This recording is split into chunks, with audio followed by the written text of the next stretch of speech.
I hold the position that God has ordained both the church and the state, as Paul teaches us in Romans.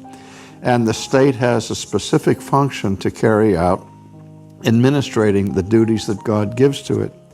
And they are not the responsibilities that they're given to the church. I don't think it's the state's role to be doing evangelism or administering the sacraments and that sort of thing. The chief responsibility of the state, by the way, is to protect, maintain, and defend the sanctity of human life, and also to establish justice in the land.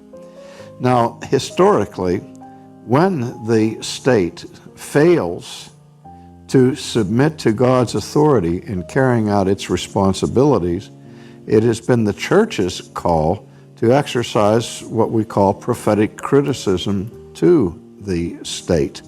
That is, the church calls the state not to be the church or to do the church's work, but calls the state to be the state.